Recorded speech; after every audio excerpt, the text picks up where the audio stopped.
Mwiriwe neza mwese mukomeje kurikirana ibiganiro n'inkuru za Afrifam TV. Reka twizere ko muri hose mumeze neza. Inkuru ibabaje tugezeho kuri uyu munsi ni yuko Nsengiyumva Francois wamenyekanye nk'igisupusupu yatawe muri yombi. Nsengiyumva Francois wamamaye mu muziki nka igisupusupu yatawe muri yombi akurikiranywe ibyaha bibiri birimo gusambanya umwana w'umukobwa w'imyaka 13 n'icyo gukoresha umwana imirimo ivunanye, aho yari yaramugize umukozi wo mu rugo. Koze cyane mukomeze kudushyigikira mukanda like na subscribe, Imana ibahe umugisha.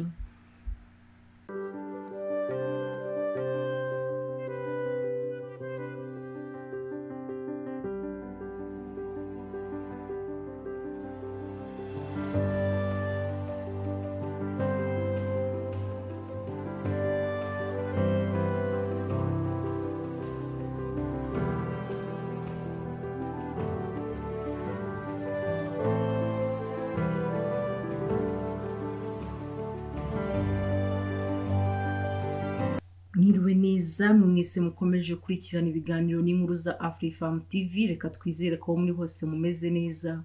Inkuru ibabaje tugezeho kuri uyu munsi ni yuko Nsengiyumva Francois wamenyekanye nk'igisupusupu yatawe muri yombi.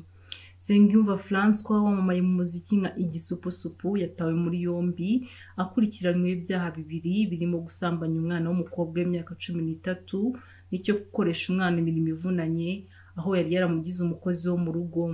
Urwego rw'ubugenzacyaha RIB rwatangaje ko uyu mugabo yatawe muri yombi kuri wa gatatu tariki ya 30 Kamena 2021. Umuvugizi wa RIB Dr Murangira Thierry yabwigiye ko ibyaha Nsengiyumva akurikiranyweho yabikorewe mu mudugudu wa Rubaya, akagari ka Rubona, umurenge wa Kiziguro, karere ka Gatsibo ku wa 18 Kamena 2021. Yakomeje agira ati amaze kumenya ko byamenyekanye yakomeje kugenda yihishahisha aza gufatirwa kiramuruzi. RIB yibukije abaturarwanda ko itazihanganira uwo ari we wese uzafatwa akora icyaha cyo gusambanya umwana no kumukoresha imirimo ivunanye. Nsengiyumva kuri ubu afungiwe kuri sitasiyo ya RIB ya Kiramuruzi mu gihe iperereza rikomeje kugira ngo hakorwe dosiye ishyikirizwe ubushinjacyaha.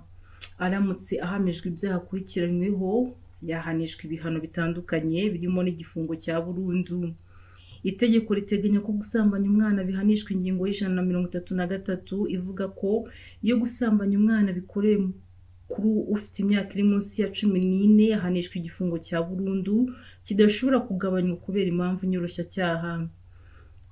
Icyaha cyo gukoresha imirimo y'agahato, ubucakara cyangwa indi mirimo ifitanye isano nabyo gihanwa n'ingingo ya 22 ivuga ko icyaha gikorewe umwana undi muntu wese udafite ubushobozi bwo kwirwanaho, nk'umugore utwite cyangwa umuntu ufite ubumuga ugihamijwe ahanishwa igifungo kitari munsi y'imyaka 10 ariko kitarenze 15 n'amafaranga y'u Rwanda atari munsi ya miliyoni 10 ariko atarenze miliyoni 15 z'amafaranga y'u Rwanda.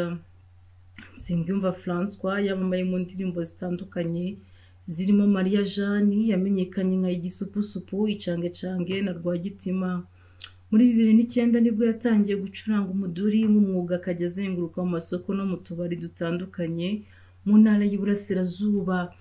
Ese twakwibaza ngo igisupusupu nawe yaba yagambaniwe nk'uko byabaye kuri Kevin Kade ndetse na Davis D?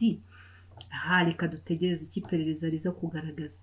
Murakoze mukomeze kudushyigikira mukanda like na subscribe, Imana ibahe umugisha.